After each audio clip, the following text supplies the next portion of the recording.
बिस्मिल्लाहिर्रहमानिर्रहीम। आज का हमारा टॉपिक हर लिहाज से, एकेडमिक लिहाज से और प्रैक्टिकल लिहाज से इंतहाई अहम टॉपिक है। इसमें आज हम डिस्कस करेंगे एक अरेस्ट को, गिरफ्तारी को पुलिस कैसे गिरफ्तार कर सकती है, कैसे नहीं कर सकती, क्या पार्स हैं, आम आदमी की क्या जिम्मेदारी है। एक मुलजिम भागते हुए किसी घर में घुस जाता है, फिर तरीकाकार क्या है, कौन सी अरेस्ट इलीगल होगी, कौन सी मैलाफाइडी तस्वर होगी। इस ज़मन में जो जो इवेंचुअलिटीज़ हैं, जो जो सूरत हाल पुलिस ऑफिसर को किसी मुलजिम को पकड़ने के लिए पेश आ सकती हैं, हम इंशाल्लाह कोशिश करेंगे कि उस केस लॉ के साथ साथ वो हर एक के साथ केस लॉ भी दें ताकि डिटेल गाइडेंस उसमें हो सके।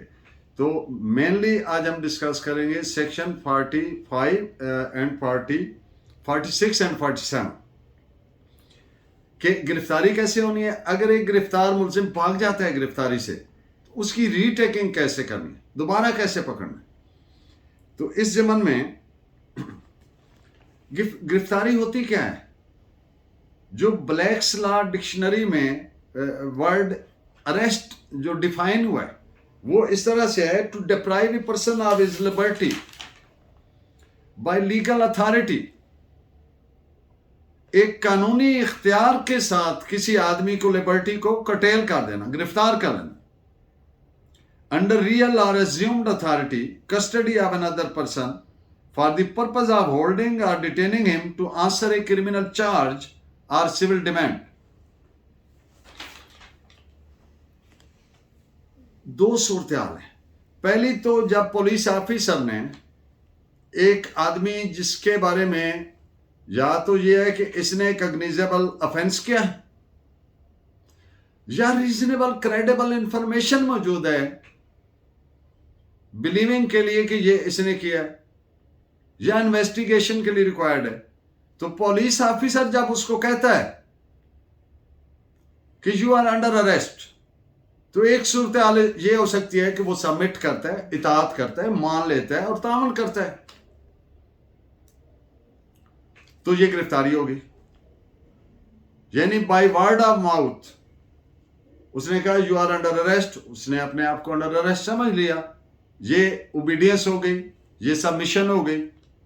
अब एक सूरत हाल है कि पुलिस ऑफिसर अरेस्ट करना चाहता है, तो कुछ हार्डन्ड ऑफेंडर्स, क्रिमिनल्स होते हैं, तो वो मुज़ाहमत करते हैं, रेजिस्टेंस शो करते हैं। तो उस सूरत में उनको एक्चुअल अरेस्ट, फिजिकल अरेस्ट भी कर सकता है, एक्चुअल फिजिकल अरेस्ट। अब सपोज आगे से वो फोर्स इस्तेमाल करते हैं रेजिस्टेंस करते हुए, तो ये याद रखें यहां पे एक चीज को कि अगर उस मुलजिम की जिसको गिरफ्तार करना चाह रहे हैं पुलिस ऑफिसर, वो ऐसे जुर्म में है जो जिसकी सजा मौत है या लाइफ इंप्रिजनमेंट है, तो सिर्फ ऐसे जुर्म में उसको कोई भी हार्म पहुंचा सकता है पुलिस ऑफिसर। और डेथ और लाइफ इंप्रिजनमेंट के अलावा जितने भी जराइम हैं उनमें उसकी मौत नहीं काज कर सकता। ये इतना बड़ा लफ्ज मैंने बोल दिया, मौत नहीं काज कर सकता। तो prime object of CrPC at the cost of repetition, I may repeat, कि सबसे पहले जराइम पर कंट्रोल करना है और एट द सेम टाइम आम लोगों के जो फंडामेंटल राइट्स हैं उनको इंश्योर करना है। अब पुलिस वाला पकड़ना चाह रहा है, आगे से एक आदि मुजरिम है, डकैत है, कातिल है, वो आगे से उस पर फायर मारता है, तो फिर पुलिस वाला भी अपना वो करते हुए डिफेंड उसको शूट कर सकता है। अगर वो मर जाए और वो जुर्म जिसमें मतलूब है वो सजाए मौत या लाइफ इंप्रिजनमेंट का है, तो फिर पुलिस वाले ने ड्यू अथॉरिटी यूज की है।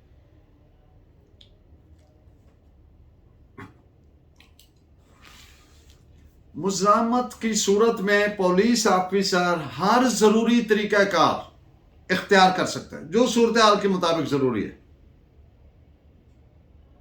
सूरत हाल के मुताबिक बुनियादी बात जो ज़हन में रखने की है कि पुलिस ऑफिसर ने, ये अनेबलिंग प्रोविजन है, ये लाजिम नहीं है कि वो ऐसा करेगा। ये अनेबलिंग प्रोविजन क्यों मैं बोल रहा हूं कि ये पुलिस वाले को अनेबल करती है, ये इख्तियार देती है। और इस्तेमाल इसको हर दफा ऐसे नहीं करना, इस्तेमाल इसको करना है इंतहाई मजबूरी की सूरत में, जब जरूरी हो जाए। पकड़ना जरूर है, उसको छोड़ना नहीं है, हर मुमकिन तरीका करे।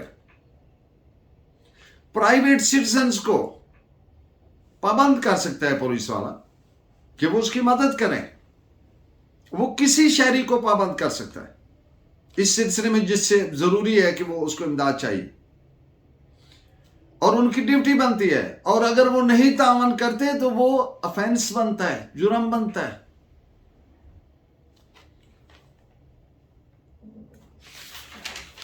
अब इसमें डिफरेंट सूरत-ए-हाल, डिफरेंट सिचुएशंस आपसे वन आफ्टर द अदर करेंगे डिस्कस। ये जो मैंने बात की कि अगर मौत या उम्र कैद के जुर्म में मतलूब नहीं है तो वो जान से नहीं मार सकता।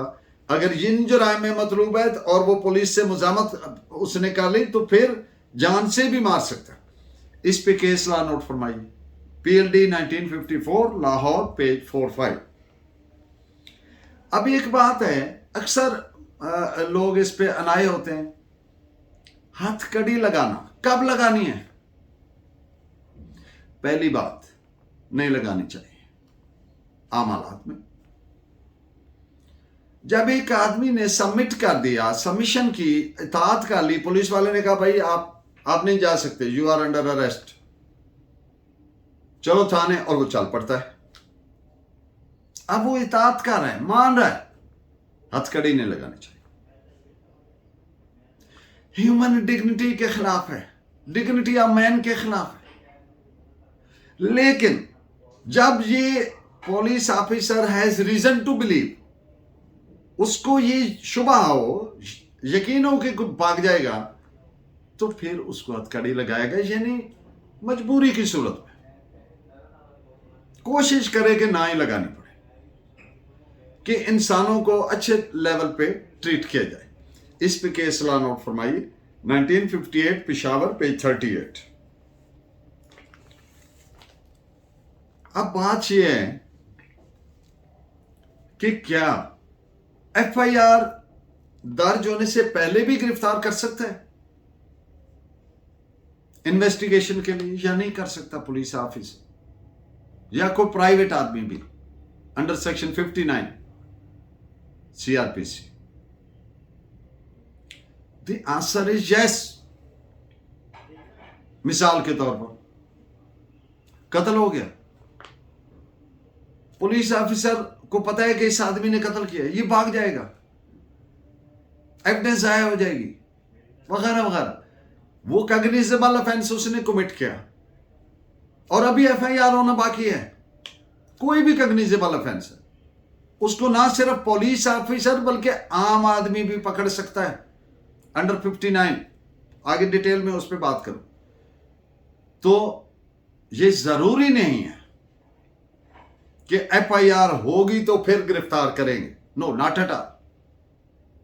कानून का ये मंशा नहीं है, फॉर्मेलिटीज या टेक्निकलिटीज में नहीं है। इस तरह से एंड ऑब्जेक्ट देखना है कि ये इसने कॉग्निजेबल ऑफेंस किया, उसको गिरफ्तार किया जा सकता। इस पे आप केस ला नोट फरमाइए, PLD 1974 लाहौर, पेज 256।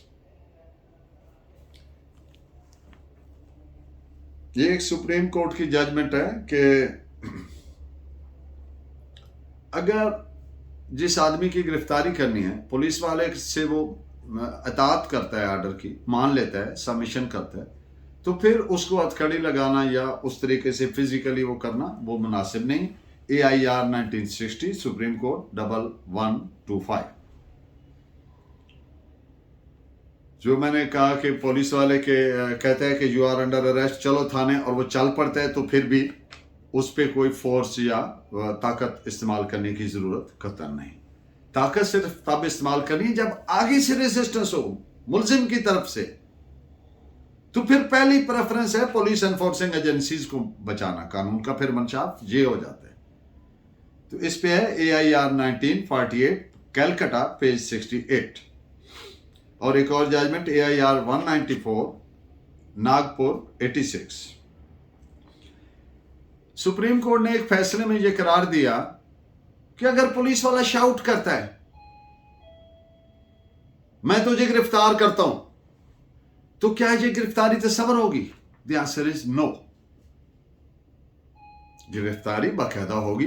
बाकायदा से मुराद उसको कहता है भाई यू आर अंडर अरेस्ट, मान लिया, उसको इनकारपोरेट करेगा अपने अंदर रिकॉर्ड में, पुलिस रिकॉर्ड में, जिमनी में या उसमें रोजनामचा में, डेली डायरी में, या वट एवर इज अवेलेबल, और लेटर ऑन उसको उसकी डेट, तारीख, टाइम, जगह वो वहां पे उसका मेंशन करेगा, और फिर कोर्ट में भी लेटर ऑन वो पेश होगा। तो इसमें ये जो शाउट करके अगर कहे कि मैं तुम्हें गिरफ्तार करता हूं, तो इस पे PLD 1963 सुप्रीम कोर्ट पेज 109।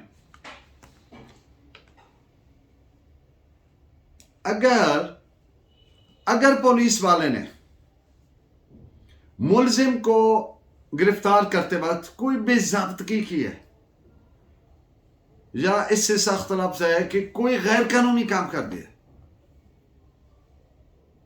गिरफ्तारी के ज़मन में, तो जो ओरिजिनल केस है उसके मेरिट्स पे इसका कोई असर नहीं पड़ेगा। इस पे केस ला नोट फरमाइए, AIR 1944 पे PC 73। अगर एक आदमी को पुलिस ने वैसे बिठाया हुआ है, ना उसकी गिरफ्तारी मतलूब है, ना किसी मुकदमा में रिक्वायर्ड है, और उसको बिठाया हुआ, इसको कहते हैं रॉन्गफुल कन्फाइनमेंट, और वो भाग जाता है, वो एस्केप कर जाता है, तो सवाल पैदा होता है कि पुलिस की कस्टडी से, हिरासत से भागना तो जुर्म होता है, तो क्या ये जुर्म बनता है? The answer is no, not at all. क्यों? कि कस्टडी तो थी ही नहीं, हिरासत तो थी ही नहीं, वो तो उसको गलत बिठाया हुआ था, रॉन्गफुल कन्फाइनमेंट थी। तो मकसद मुख्तसरन ये है कि गैर कानूनी हिरासत से अगर कोई भाग जाता है, एस्केप हो जाता है, तो वो जुर्म नहीं होगा। इस पे केस लॉ आप नोट फरमाइए, 13 क्रिमिनल लॉ जर्नल पेज 519। और मैंने बात जो कि अर्ज किया कि टाइम, डेट, प्लेस ये सारी मेंशन करेगा, इस पे भी केस लॉ नोट फरमाइए, AIR 1944 मद्रास पेज 483। अब जो procedure of arrest by police है, that is provided by 2 sections, 54 से 67 CRPC तक। ये तमाम सेक्शंस ने उसका डिफरेंट इवेंचुअलिटीज के मुताबिक तरीकाकार इनमें दर्ज है। अगर कोई कग्निजेबल ऑफेंस है, तो उसमें पुलिस ऑफिसर ये वेट नहीं करेगा, भाई मुजरिम साहब, मुलजिम साहब आप रुक जाए, मैं जाके वारंट ले आऊं। तो आप जानते हैं कि कग्निजेबल केस में वो बगैर वारंट के उसको गिरफ्तार कर सकते हैं। इस पे केस ला है 1970 SCMR पेज 7। अरेस्ट जो वारंट के तहत होती है उसको रेगुलेट करती हैं 2 सेक्शंस, 75 से 86 CRPC। ये तमाम सेक्शंस रेगुलेट करते हैं, लेकिन जो अरेस्ट अंडर वारंट की जाती है वो किन किन सेक्शंस के तहत होगी, कौन कौन सी सेक्शन, वो उनमें हर एक की सूरत प्रोवाइडेड है। तो वो आप नोट फरमा लीजिए, सेक्शन 90, 92, 104, 107, 114, 186, 204, 208 एंड 497 CRPC। अगर मैंने कहा कि वो जुर्म बनता है, अगर पुलिस ऑफिसर गिरफ्तार करना चाह रहा है और बवक्ते गिरफ्तारी आगे से मुलजिम रेजिस्टेंस कर रहा है, मुजामत कर रहा है, तो वो कौन सा जुर्म बनेगा? वो मुजामत करना ही ऑफेंस है मुलजिम के पार्ट पे, तो वो जुर्म बनता है सेक्शन 224, 225 एंड 225 बी पीपीसी ताज़ीरात पाकिस्तान के तहत।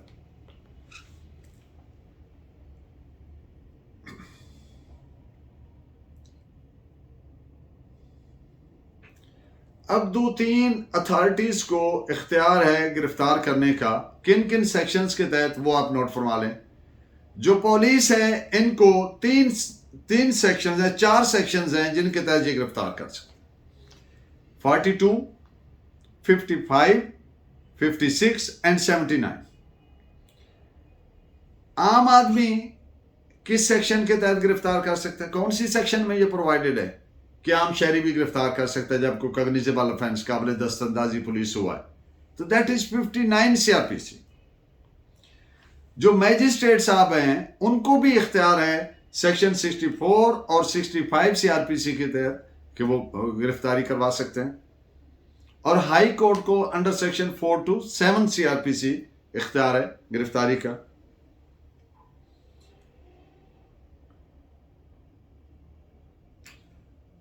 अब एक बात है कि अगर ये एक कॉमन क्वेश्चन है इसलिए मैं इस पे बात कर कि क्या बेल करवाने के लिए एफआईआर के दर्ज होना जरूरी है, इंडिस्पेंसेबल है, नागजीर है या नहीं है? यानी एफआईआर दर्ज होगी तो फिर ही बेल करवा सकते हैं, वैसे नहीं करा सकते। क्या ऐसा है? द आंसर इज नो, ऐसा नहीं है। जब एक आदमी को ये यकीन हो कि पुलिस मुझे गिरफ्तार करना चाह रही है, मेरी सर्वेलेंस कर रही है या मुझे गिरफ्तार कर लेगी, या कोई वारंट गिरफ्तारी मेरे खिलाफ जारी हुआ है and he feels the apprehension of imminent arrest, फौरी गिरफ्तारी का उसको खतरा महसूस होता है, तो वो कर सकता है, बेल पिटीशन मूव कर सकता है। इसमें फिलॉसफी क्या है कि वो भाग नहीं रहा, वो एस्केप नहीं ले रहा, he is surrendering himself before the court of law. अपने आप को सरेंडर कर रहा है कि ये मेरे खिलाफ ये गलत है, ऐसे गलत है, किसके सामने? उसने कोर्ट को बताना है। तो बेल के लिए अप्लाई करना amounts to surrendering oneself to the process of law, to the process of court. इस पे केस लॉ नोट फरमाइए, पीएलडी 1970 लाहौर, पेज 679।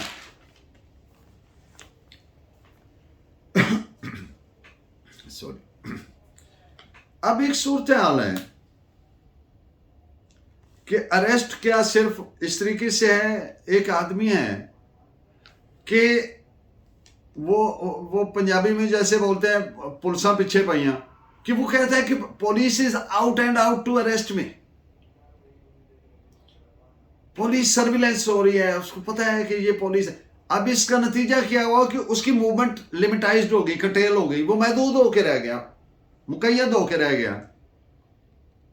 तो क्या ये गिरफ्तारी हो किस जुमरे में आता है? द आंसर इज यस,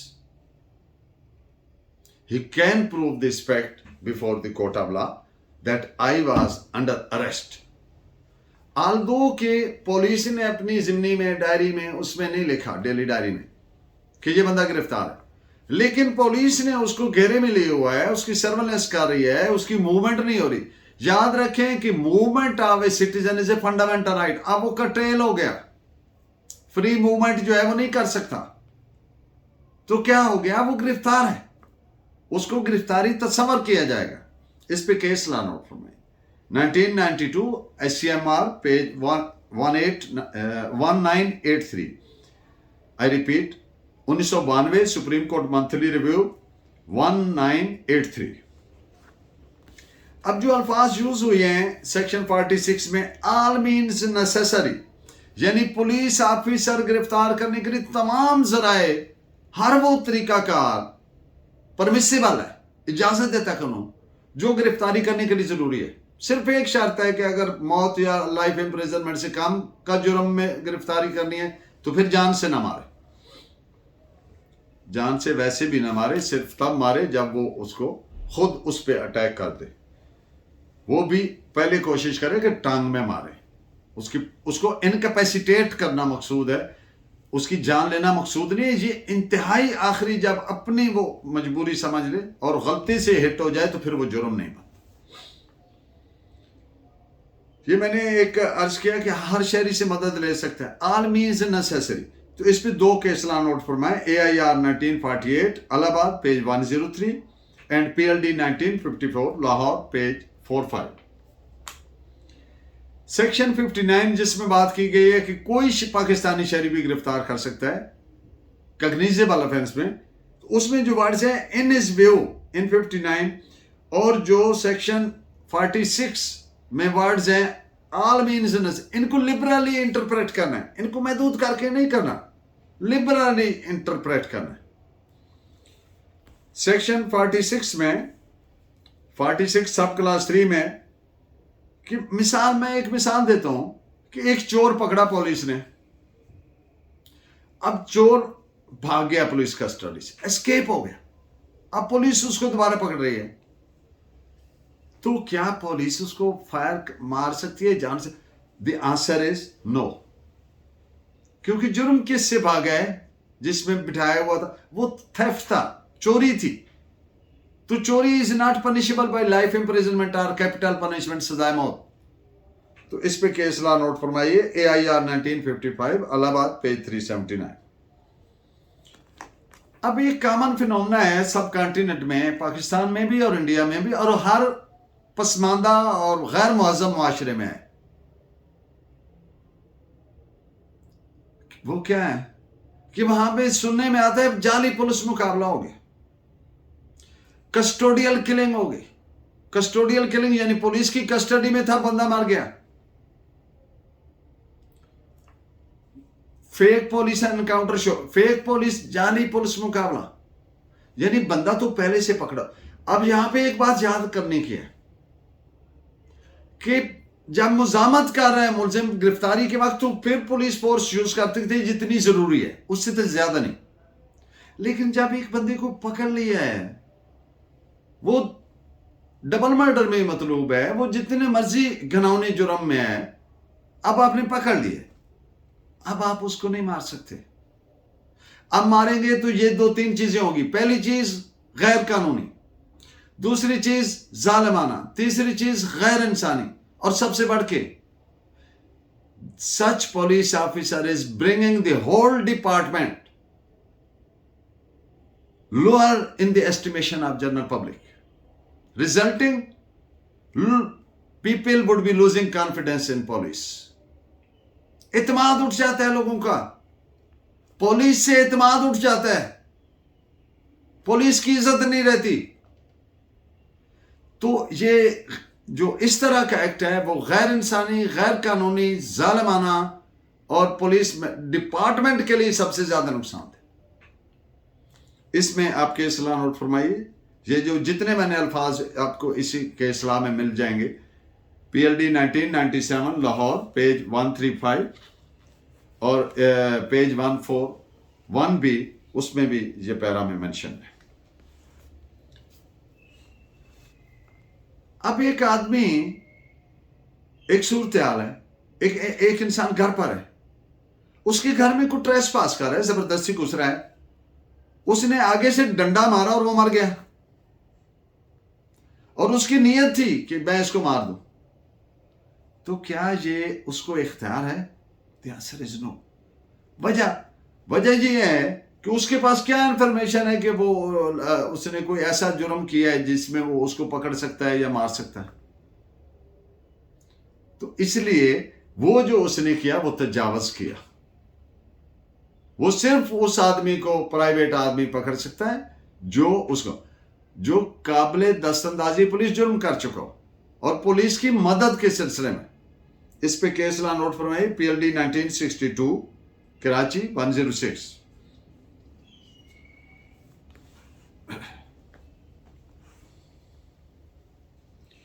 ये जो बात है कि 46 मैंने थोड़ी देर पहले की कि अनेबलिंग सेक्शन है, ये हर सूरत इस्तेमाल नहीं करनी, इंतहाई मजबूरी की सूरत में इस्तेमाल करनी है, ताकत का इस्तेमाल। जब इंतहाई जरूरी हो जाए तो फिर हर तरीका यूज हो।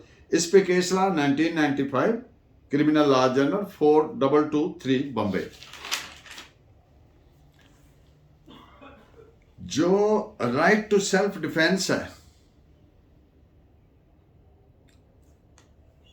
एक आदमी ने कॉग्निजेबल ऑफेंस नहीं किया और उसको पुलिस वाला या कोई प्राइवेट आदमी पकड़ना चाहता है कि ये इस पे ये इल्ज़ाम है और वो कग्निजेबल नहीं है, तो वो आदमी को हक हासिल है कि मुजामत भी करे, और मुजामत के सिलसिले में कुछ हो जाता है तो उस पर जुर्म नहीं बनेगा। क्यों? ये सेक्शन पीपीसी 101 पीपीसी प्रोवाइड करता है, क्योंकि ये इख्तियार सिर्फ कग्निजेबल ऑफेंस में, नॉन कग्निजेबल में कतन नहीं है, ना पुलिस को ना प्राइवेट आदमी को। अब अगर एक आदमी है, उसने अपने किसी रिलेटेड खातून को कंप्रोमाइजिंग पोजीशन में देख लिया। अब वकला और साहबान तो जानते, कंप्रोमाइजिंग पोजीशन मतलब है गलत हालत में देख लिया, किसी मतलब बद करदारी करते हुए देख लिया गलत हालत में, कंप्रोमाइजिंग पोजीशन।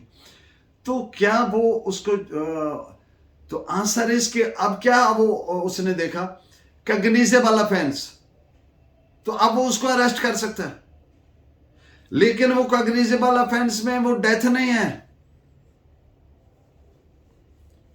तो इसलिए उसको जान से नहीं मार सकता, सिर्फ इतनी ताकत यूज कर सकता है जितनी जरूरी है, अरेस्ट कर सकता है उसको, क्योंकि जुर्म उसने देख लिया, भले FIR अभी होना है।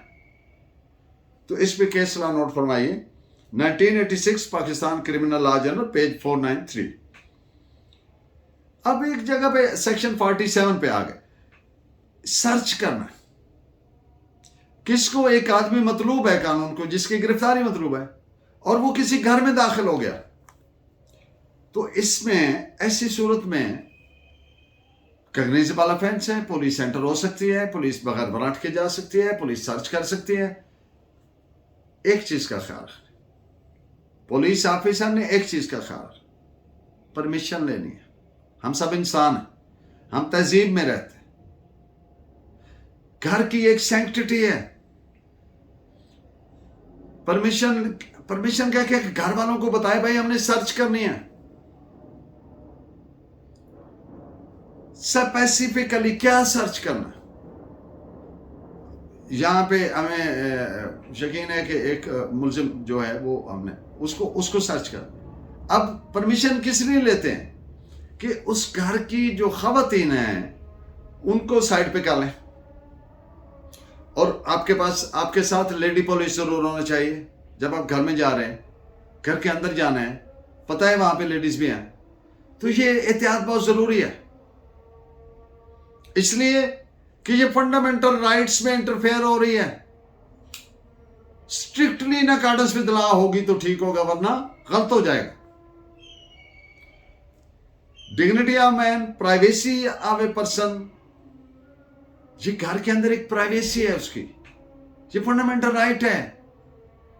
उसको जब कहां करना है, सब्जेक्ट टू लॉ, वहां पे इंटरफेरेंस हो सकती है फंडामेंटल राइट में। तो इसलिए अगर ऐसा नहीं करेगा तो वो मैलाफाइडी तस्वर होगी, गलत तस्वर होगी।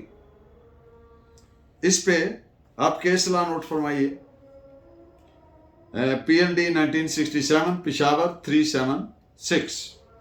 अब ये जो मैंने बात की ना कि जब किसी सस्पेक्ट को ऐसे गिरफ्तार करना है, अचानक वहां पे चला गया, पुलिस चेज कर रही है और घुस गया, तो फिर भी परमिशन लेके दाखिल हो। लेकिन यहां पे एक चीज का फर्क आ जाए कि सेक्शन 103 जो है, जो कहती है कि उस लोकेलिटी के 2 रेस्पेक्टेबल्स हों जो विटनेस करें, तो वो यहां पे एप्लीकेबल उसका नहीं होगा। और पुलिस के पास भले वारंट हो, वो घर में बगैर इजाजत के दाखिल नहीं होगी। इस पे आप केस ला नोट करें। और अगर औरत रह रही है तो लेडी पुलिस भी हो, तो आम फिनोमेना है कि घरों में खवातीन होती हैं। और 165 के भी तहत CRPC के भी तहत पुलिस को इख्तियार है पकड़ने का, घर बगैर वारंट के घर के अंदर तलाशी लेने का, पकड़ने का। तो फिर भी इजाजत जरूरी है। तो इस पे PLJ 1998 लाहौर 1158। और बगैर इजाजत के चाहे इश्तिहारी मुलजिम पकड़ना है तो सेक्शन 47 और 48 CRPC के तहत फिर भी नहीं पकड़ सकते कि इजाज़त ज़रूर लें, उनको मौका दें कि वो प्रॉपर हो जाए, पता नहीं किस तरह बैठे, बेपर्दगी ना हो, उनकी प्राइवेसी डिस्टर्ब ना। इस पे 2 केस लॉ नोट फरमाइए। 2000 Pakistan criminal law journal page 1477 and PLD 1998 Lahore 35।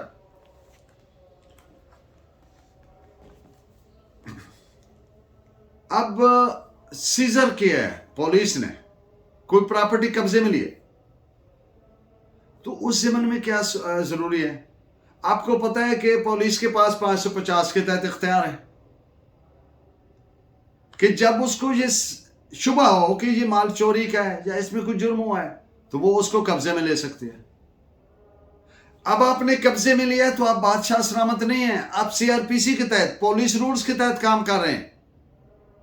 तो जैसे किसी मुलजिम को पकड़ा जाता है और फिर उसको पेश किया जाता है मैजिस्ट्रेट के पास, इसी तरह से अगर कोई चीज, कोई प्रॉपर्टी कब्जे में ली है पुलिस ने 550 के तहत, बिल्कुल बयानी ही जैसे एक इंसान गिरफ्तार होता है तो मैजिस्ट्रेट, इसी तौर से मैजिस्ट्रेट कंसर्न के पास जाएगा पुलिस ऑफिसर कि हमने 550 में ये चीज कब्जे में ली है, इसके बारे में मुनासिब हिदायत फरमाई जाए, हुक्म फरमाया जाए, मुनासिब डायरेक्शन फरमाई जाए।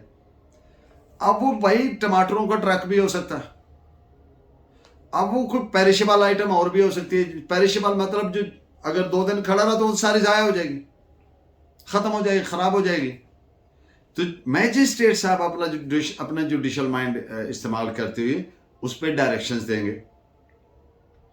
तो इस पे आप नोट फरमाइए, PLJ 1998 लाहौर पेज 1158। अगर इजाज़त ना मिले तो घर के अंदर पुलिस कैसे दाखिल हो सकती है, ये सेक्शन 48 है। हम नेक्स्ट लेक्चर में यहाँ से कंटिन्यू करेंगे। तो I am grateful for your feedback और कीप वॉचिंग। और अगर आपको बेनिफिशियल महसूस हो तो it will be great happiness for me. Thank you very much. अल्लाह ने के बाद।